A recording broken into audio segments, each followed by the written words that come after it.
अस्सलाम वालेकुम आई social media family, कैसे हैं आप लोग? उम्मीद करते हैं आप लोग खैरियत से होंगे जनाब। मैं भी खैरियत से हूँ, मज़े में हूँ, फिट हूँ। लेकर आई हूँ गर्मा गर्म खबरें आपकी खिदमत में।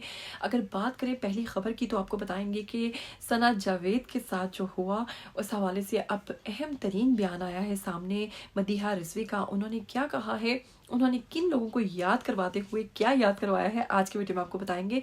और अगर बढ़े आज की दूसरी खबर की तरफ तो आपको बताएंगे हम लोग कि बुशरा अंसारी आजकल के ड्रामास के जो नाम हैं उनसे बहुत ही ज़्यादा नाखुश है और उन्होंने किन ड्रामास को टारगेट किया, आज की वीडियो में आपको बताएंगे। और अगर आज की तीसरी अहम खबर की बात करें तो आपको बताएंगे कि भारतीय कॉमेडियन जॉनी लीवर की अगर बात करें, जिन्हें आपने बहुत सारी फिल्म्स में देखा होगा, हाल ही में जनाब उन्होंने ऐसे अहम इंकशाफात किए हैं अपने बचपन को लेकर जिन्हें सुनकर यकीनन आप हैरान हो जाएंगे। लेकिन अगर आप लोग चैनल पर नए हैं तो जल्दी से चैनल को सब्सक्राइब कर लीजिए और साथ में बस बेल आइकन को प्रेस कर लीजिए ताकि आपको मेरी आने वाली तमाम वीडियोस के बारे में नोटिफिकेशंस मिलते रहें। तो आप बिना वक्त को ज़ाया किए स्टार्ट करेंगे आज का वीडियो। सबसे पहले बताएंगे आपको कि हाल ही में अगर हम बात करें सना जावेद की, तो आप जानते हैं कि मैच के दौरान जब वो अपने हस्बैंड को सपोर्ट करने के लिए शुएब मलिक को वहां पर पहुंची, जो कि मैच था मुल्तान और कराची के दरमियान, तो वहां पर कुछ लोगों ने उनका बहुत ज़्यादा मजाक बनाया। ना सिर्फ मजाक बनाया बल्कि ऊंची ऊंची आवाज़ें कसी और शुएब मलिक की पहली बीवी सानिया मिर्ज़ा का नाम लेते हुए सना जावेद को काफ़ी तंग किया गया, जिस पर देखा जा सकता है कि सना जावेद जो है उस स्टेडियम को छोड़कर चली गई वहां से, क्योंकि वो बहुत ज़्यादा परेशान हो गई थी। इस पर जनाब अब मदीहा रिजवी ने कहा है कि ऐसे लोग जो तनकीद करते हैं जहां औरत खुद को महफूज नहीं फील नहीं करती या औरत खुद को महफूज महसूस नहीं करती, ऐसे लोग दरअसल अपने पेरेंट्स की जो तरबियत है उसकी अक्कासी करते हैं, उसका मुजाहरा करते हैं और वो ये बता रहे होते हैं, ये दिखा रहे होते हैं हमारे वालिदैन ने हमारी ऐसी ही तरबियत की है और हमारे दिल में खातून की ये इज्जत है। उन्होंने कहा कि बहुत ही अफसोस की बात है, किसी के भी निजी मामलात में और किसी की भी ज़ाती ज़िंदगी पर किसी को भी बोलने का हक नहीं होना चाहिए। शुएब मलिक के दरमियान और सना जावेद के दरमियान जो भी हुआ वो उनका ज़ाती मामला है। इस तरह से किसी को तंग करना, उन पर आवाज़ें कसना जो है बिल्कुल भी मुनासिब चीज़ नहीं है, बिल्कुल नामुनासिब है। तो इस हवाले से मदीहा रिजवी का ये बयान आपको कैसा लगा आपने मुझे ज़रूर बताना है। तो चलिए बढ़ते हैं दूसरी खबर की तरफ। तो बात करते हैं बुशरा अंसारी की, जो कि हमारी पाकिस्तानी ड्रामास की एक फेमस तरीन आर्टिस्ट हैं, बहुत काम कर चुकी हैं और किसी तारुफ का मोहताज नहीं है। लेकिन हाल ही में जनाब बुशरा अंसारी ने एक पॉडकास्ट में शिरकत की, जहां पर उन्होंने उनका एक क्लिप जो है सोशल मीडिया पर बहुत ज़्यादा वायरल हो रहा है, जिसमें उन्होंने पाकिस्तानी ड्रामास के ऊपर थोड़ी सी तनकीद की है।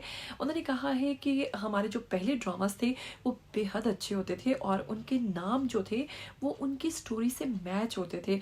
तो जब हम ड्रामा देखते थे और उसका नाम देखते थे तो हूबहू उसकी जो स्टोरी होती थी उसका नाम जो होता था ड्रामे का वो बिल्कुल एज इट इज़ वैसा ही रखा जाता था, जो कि ड्रामास के ऊपर और ड्रामास की स्टोरी के ऊपर अच्छा असर डालता था। लेकिन आजकल के ड्रामास की स्टोरी कुछ और होती है और नाम उनके बिल्कुल अलग रख दिए जाते हैं।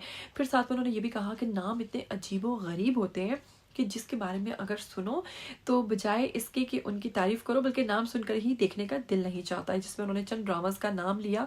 उन्होंने कहा कि एक ड्रामा कलमुही, फिर उसके बाद उन्होंने और भी ऐसे कई ड्रामास हैं कि मुझे तलाक दे दो, मैं सास नहीं, मैं माँ नहीं मैं सास हूँ, इस तरह की अजीबोगरीब ड्रामास जो हैं और इनके जो नाम हैं, उन्होंने कहा कि ये लोगों की जहनियत पर बुरा असर डालते हैं और उनको नेगेटिविटी की तरफ माइल करते हैं। तो बुशरा अंसारी की बात से काफ़ी हद तक मैं भी एग्री करती हूँ। आप लोग करते हैं या नहीं, आपने मुझे ये भी बताना है। तो चलिए बढ़ते हैं आज की तीसरी अहम खबर की तरफ। आपको बताएंगे कि भारतीय कॉमेडियन जॉनी लीवर की अगर हम बात करें तो आपको बताएंगे कि जॉनी लीवर जनाब किसी तारुफ का मोहताज नहीं है। हाल ही में जनाब उन्होंने एक इंटरव्यू के दौरान चंद ऐसी बातें की अपने बचपन को लेकर जो कि सोशल मीडिया पर बहुत ज़्यादा वायरल हो रही है। जॉनी लीवर ने कहा कि जब मैं छोटा था तो मैं एक बहुत गरीब ख़ानदान से था, हमारे घर 2 वक्त की रोटी भी नहीं होती थी और मेरे वालिद की अगर बात करें तो वो इतने ज़्यादा सख्त थे जो 24 घंटे मुझ पर तनकीद करते थे और उनकी तनकीद से तंग आकर मैंने कई दफ़ा खुदकुशी करने की कोशिश की और एक दफ़ा तो ऐसा हुआ कि मैं जाकर पटरी पर लेट गया और मैंने अपनी जान देने की बाकायदा कोशिश की। लेकिन फिर पटरी पर क्या सोचकर उठ गया कि मुझे मेरी बहनों के आंसू याद आ गए और मुझे याद आया कि मेरी बहनें जो हैं वो कितना रोएंगी और मैं उनका सहारा हूँ। तो मैंने जनाब जी ये प्लान जो है वो कैंसिल कर दिया खुदकुशी का। इसी हवाले से जनाब जॉनी लीवर ने कहा है कि मैं इंडस्ट्री का शुक्रिया अदा करता हूँ जिनकी वजह से आज मैं इस मकाम पर उन्होंने मुझे काम दिया। अगर वो मुझे काम ना देते तो मैं यकीनन आज कोई गैंगस्टर होता या बहुत सारे क्राइम्स में इन्वॉल्व होता। उम्मीद करती हूँ आज का वीडियो आपको बहुत अच्छा लगा होगा। क्या कहेंगे इस बारे में आइए कमेंट बॉक्स में अपनी राय दीजिए। फिर मिलेंगे ऐसी नई गर्मा गर्म एक्साइटिंग न्यूज़ के साथ। तब तक के लिए मुझे दीजिएगा इजाज़त। टिल देन टेक केयर, अल्लाह हाफिज़।